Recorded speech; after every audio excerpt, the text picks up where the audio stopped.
The Reef Stalked is available to watch on Shudder, and this is the sequel to the first film, The Reef, that came out in 2010.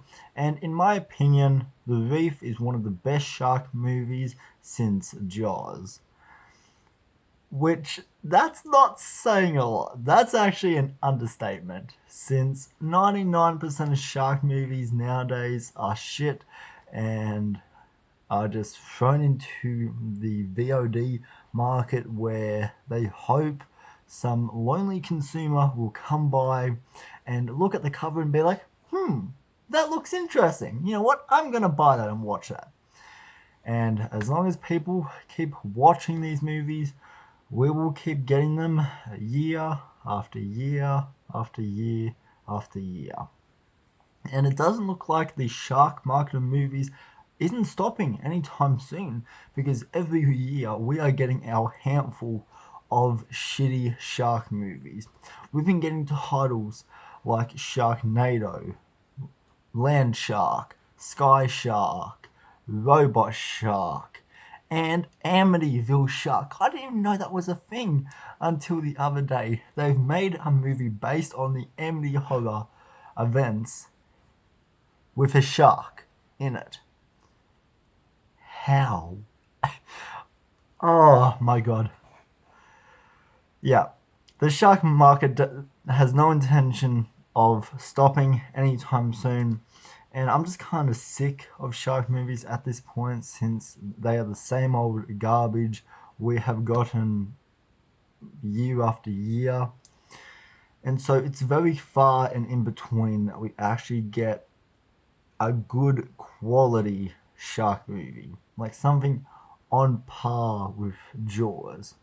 Since every shark movie after Jaws has forgot the point on what made that movie so good, which is the characters, which is what makes that third act so memorable. So when the shark does pop up, like, they are some of the highlight moments in that movie. But that movie stands out because of its characters, because of its story, and most certainly because of its practical effects. And so, yeah, there's only a handful of shark movies that actually come to mind as being good shark movies. Actually, good shark movies, and they are films. They are films like 47 Meters Down, The Shallows, Deep Blue Sea, the Open Water franchise, and of course, The Reef. They are just five titles that come to my head as being good shark movies. Because the thing those movies get right is those films actually go back to the basics. They go back to the basics. They are return to form, to what makes sharks scary. Which sharks are these sharks, like that they live in the ocean. Fuck! I did not know sharks lived in the ocean. I thought they lived in a fucking tornado. Jesus Christ. And so when I saw the trailer for The Reef Stalked, I thought this may be a comeback. There's still hope in the shark genre. They're still making good shark movies. And so I was looking forward to it because the director of the first Reef was coming back to direct, and I loved the first movie, so I was really keen to see what he could do with a bit more money at his disposal and with a sequel this time around. And this movie isn't that bad. So, getting right into my positives for The Reef Stalked, um, I think the shark in this movie, while the shark isn't in the movie a whole lot, when the shark does pop up, the shark does look really good. I'm not sure if all the underwater stuff, if that's all stock footage, or if that's actually like a practical shark they built while on set of this movie. But yeah, the shark that we see in this movie looks very realistic. There's one moment in this movie where a shark's attacking the boat. It's towards the final half an hour of this movie, and it's some of the worst CGI I have ever seen in a movie, and it's a very fast cut scene, so it's not on screen for that long, but it's so noticeable. Like the CGI, the rendering, the texture of it looks so bad. But that's really only one shot out of an entire 90-minute movie. But then, yeah, when we do see the shark, yeah, it does look scary. It is intimidating, um, and it is scary because this movie uses sound design as one of its main sources of fear. Which, when a horror movie uses sound design, like that's already going up a couple of notches for me, because sound design is so important when it comes to a horror movie. And I think this movie uses its sound really well, just to the simple splashes in the water. It helps to create tension. It helps to create suspense. It keeps you on edge, and it keeps you guessing throughout the movie. And so, yeah, that's one thing that the director does bring from the first movie into this movie is the tension, is the keeping the audience in the mist, like not sure when the shark's going to pop up. Like, we have these shots that are that I guess are from like water, from underneath the water, like pointing up, and you see exactly like how far they are into the ocean. And you just see like you see this darkness, and it's just like those shots I thought were very well utilized, and did add to the fear of this movie when they did use those shots. So yeah, the cinematography in this film, it is a really well shot film, and I think they did a really good job with the location of this movie.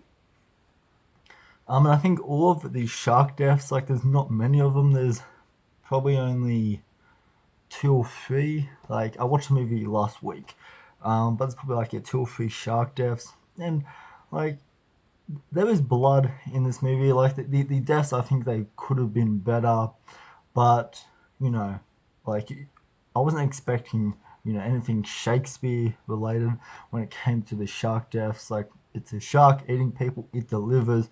It delivers on that fact. Now, talking about the characters, because now this is where my mixed elements come in here. While these characters aren't as good or aren't as memorable as our characters in the first film, these characters make some really strange decisions as this movie progresses, because there's a whole probably 20-minute portion of this movie where the characters are out of the water and they are on land, safe from the shark. And when they get to safety, they instantly realize that they have to go back into the water when you just saw your best friend get eaten by a fucking shark. You think it's a good idea to go back into the ocean where you are probably going to get eaten by that exact same shark. Really? But then, on the same time, like, as much as that is ridiculous on paper, like, I'm trying to put my head in the position of these characters, and I can't say I wouldn't do what these characters do in this film. Like, their decisions, I think, are very realistic, and I think are very, and I think make sense in context of the situation, because they're on this island that is that is isolated from the mainland, and no one knows that they're there, and so it creates this feeling of claustrophobia and isolation. And so yeah, and like they have no, they have no cell phone reception out here, and yeah, so it's really up to them. It's really up to them to to get out of this. Like when they get to this island, like there is this other family there, which this film is actually. I was surprised, like for a moment where we actually see like a young girl get attacked by a shark, and so I was surprised by that because out of all the shark movies I've seen, like the usually it's the kids that get out of the situation. So I thought that was a very fierce move for this movie to actually show, like a young woman, get get attacked by a shark. So yeah, that I was actually surprised, but that was the moment that actually kind of made me go like, wow, because like you're always used to kind of seeing the like the adults being eaten by like a kid. Like you can use Jaws as an excuse here because it's kind of like a switch and bait here where in Jaws it was fuck it was Cheap Brody's son that was attacked by the shark, but then he's in a hospital for the rest of the movie. And then yeah, this time around, yeah, there's like a young girl that's on this like platform, like they're about like a pretty far away, and the shark just comes ripping through this platform. So yeah, this shark means business. And so yeah, I really liked that scene, and so I liked how fierce the shark is in this movie, and I liked the execution of I liked a lot of the things that they did with the shark in this film. Um, but back onto my point of the characters. The characters, like going out in the ocean, while that is a big risk, while there is a chance you are going to get eaten, like I think like for me, if I was these characters, like I would rather try I would rather try than like I would rather try than not try. And so I respect these characters for actually kind of like they're working together to kind of like go slow to not make any kind of vibration in the water that will kind of lure the shark to them. And I think that is great. That is great, like writing there. The way they wrote the climax of this film by using sound as an actual story device. Um, but yeah, then this shark is like a real hunter, like out of like a big ass ocean. This shark is always has eyes on these group of girls. But I can't say like I can't disagree